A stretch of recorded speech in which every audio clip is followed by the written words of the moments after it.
Hey everyone, it's Joe from bballcarinsights.com. Today we're going to take a look at how to research basketball card values online. Now this can apply to any sport, but I do write about basketball cards on this website, so we're going to stick with that for now. But what we're going to go ahead and do is take a look at 5 different resources that you guys can do to do research on prices. So whether you want to try and bid on a current graded card, you want to try to scoop up a raw card to get graded, you're looking at finding the values of different cards to maybe purchase a hobby box. Whatever it is, you need to be able to research values so that you're not overpaying.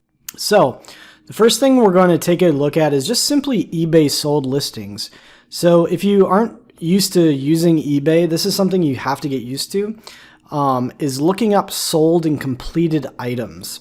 So I'm going to head over to eBay right now, and I'm going to type in something like 1991 Skybox Michael Jordan, and just go ahead and do a search for this. So a bunch of different cards. Let's say I want to look at this card in particular. So this is number 334. I'll add 334 to it. That way all the results are going to be pretty much matching Jordan where he's hugging the trophy here, this insert card. So from here, I want to find out, hey, is $1.50 a good deal? There's one bid on it right now. Should I buy this card? Like, what's the deal with this card? Should I buy it to get it graded? What do I think this card might grade at? So I'm looking at the picture and I'm like, hey, is this going to grade a 9 out of 10? I don't know. I have no idea. So those are other things to get used to. But what we're going to go ahead and do is go up to the top right here where it says Advanced Search and click on that. When you go to Advanced Search, your current search term will automatically be here, but you might have to retype it in. It just depends. Or you could go directly to this area. Then right below that, there's a sold listings. When you click on that and then click on search, what it's going to do is show you sold listings of this exact car. So you can see somebody paid 99 cents plus $2.50 shipping for this card, raw and ungraded. And let's say you want to find out only the graded cards of this particular card. On the left-hand side here, there are filters, so I can take a look at sold listings of only PSA graded versions of this card to get an idea of what a good price would be. You can see here's a Gemmin 10, 3 bids for $67. Here is a PSA 9, best offer accepted, so that wasn't this particular price. It was probably something a little bit lower than that. Here's a 10 for another about $65, another 10 for $65, another 10 for $67, another 10 for $64. So you can see that market value is around $65 to $70 for this card. The second resource, we're going to PSA population reports.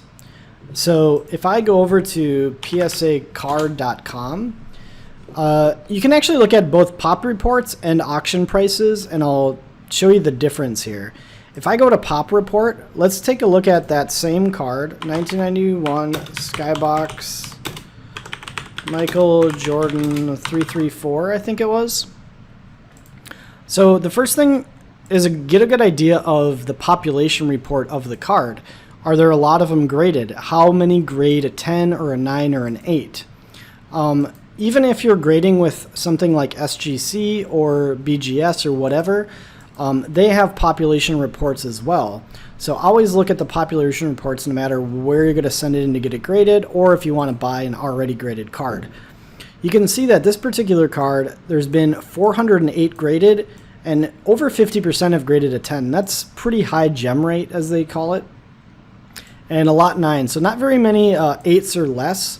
Probably some older beat up cards that people sent in, but a lot of times pack fresh, these Skybox grade pretty easily. So that gives you an idea for the grading of that particular card. The next thing you can do is come over here to realized auction prices and just click on that link there. It'll automatically search for what you had typed into the population report. And you can see that the first result here is the 91 Skybox that we want to look at. So there's been 90 auctions that they have record of sales for this card. And PSA actually recently improved this by listing the average price right here. So you can see that average price of about $65 that we saw on eBay is actually reflected here in the prices by grade chart. And if I want to see a further breakdown of the Gem Mint 10s, I can just click on this link and I can see all the recent sales of a Gem Mint 10. We can see back in May, just after the Last Dance documentary, prices shot up a little bit, but before that were, you know, around $50, shot up to like 80 and then kind of settled back down at 65. And you can get a good idea of how much the market has moved in the past year or two by going back, like, let's just say this time last year, so it's August of 2020. Here's August of 2019. You could have got a PSA 10 of this card for 15 to 20 bucks. So you can see how much the market has gone up. But that's true of basically every graded card that was sellable in the population. You'll find that they've gone up probably 3-4 times on average. So again, I can go back to summaries by grade and just look at the overall population reports and all that sort of stuff here. So that's PSA's pop report and auction prices in a nutshell. Really, really valuable. I actually use this a lot more than eBay, but I do still use eBay because sometimes they don't quite have the prices of recent sales quite logged into their system yet. Sometimes there are current auctions going on and I want to get an idea of what the bidding is currently at, especially on rarer cards and things like that. So there's definitely reason to still use eBay over this PSA APR report. But the other thing that's nice about this is even though most of these are being sold via eBay, some of them are not. Some of them are sold at different auction houses. So you can see here it says auction house. I can scroll down and maybe there's one that was sold off of eBay. Probably not this card, probably mostly higher end cards. You'll see other auctions like golden auctions or some of these higher end ones for really high end cards.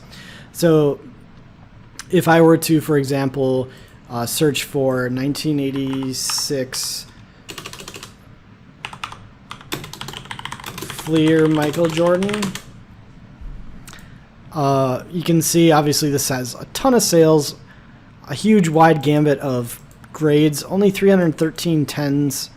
But if I go to realized auction prices here for this Jordan card, and this is the all famous Jordan rookie card here. If I click on Gem Mint 10s and take a look at all the listings, you can see we have like collect auctions, golden auctions, Robert Edwards auctions. There's a whole bunch of different auction houses, and you would not have any clue that these sales occurred if you're just looking at eBay sales results. So that's another thing to keep in mind here with PSA's auction results. The next resource that you can use is this one called maven.io. So I'm going to go ahead and just copy paste this here into the browser. And again, I can go 1991 Skybox Michael Jordan 334. And it'll just show a bunch of realized sales results. So basically the same thing you would see in eBay under sold listings is here, with one added benefit and one downside. So we'll get to those. The benefit is I can go ahead and click on some of these. Oh, here's a Gem Mint 10 that just sold. I'm going to go ahead and click on that. Actually, you know what? That's not actually a PSA. He just listed it as PSA BGS in his title, but if I'm to actually look at this, this is a GMA. So I don't want to click on that one. I do want to click on this one. That looks correct. Here's another, it looks like a PSA graded card. Yes, it is.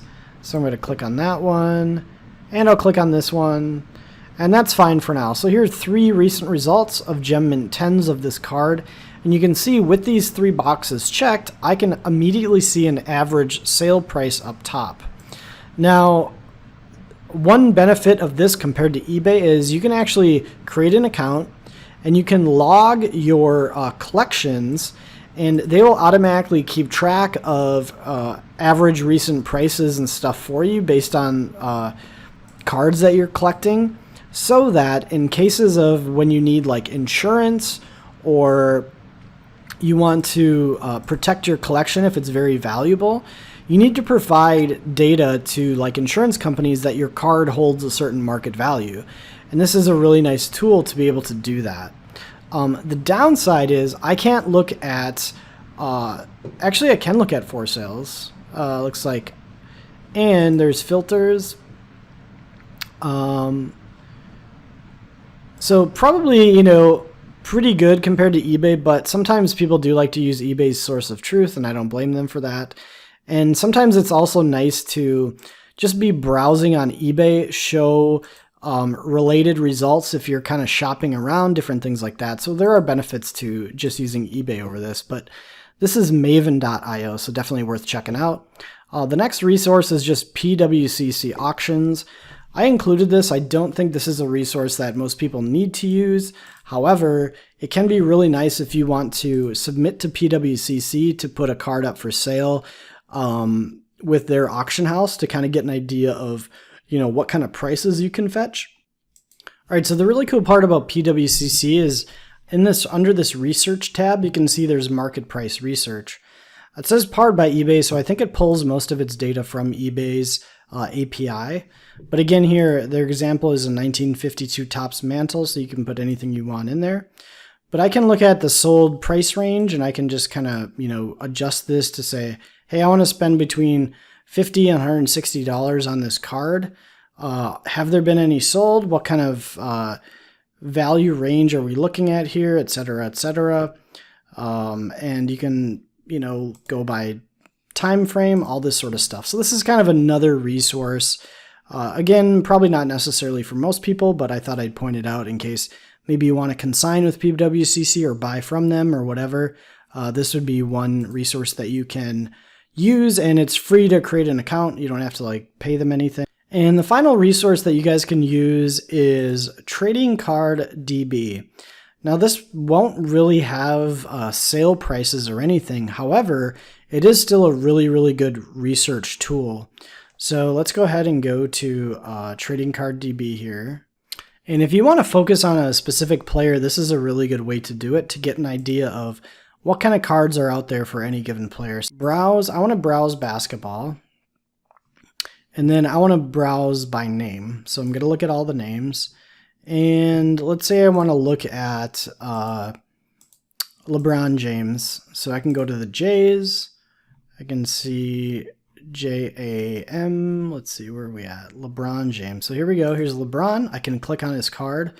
Now here's a bunch of cards from LeBron all the way back from 2002. This must be some kind of high school card. His rookie year, which is 03-04, all the way up to current. So I can look through all these years and see the cards for all of those years. Obviously, there's going to be a lot of random, obscure things in here, but let's go to his rookie year, 2003-04, and you can start to see all the rookie cards. And what I can then do is, let's say I want to look up this Bazooka rookie card. I can go ahead and copy this, head on over to eBay, and do a search for it and see if there's any for sale. So I hope you guys enjoyed this. These have been 5 resources that I find very useful for researching card prices and getting an idea for what cards are out there, what they sell for, all those sorts of things. So thanks you guys for watching. Best of luck in your collecting and investing. And be sure to like, comment, and subscribe. If you want to see more videos like this as I dig into the basketball card hobby and give you guys information to help your collecting and investing. So thanks for watching, guys, and we'll see you next time.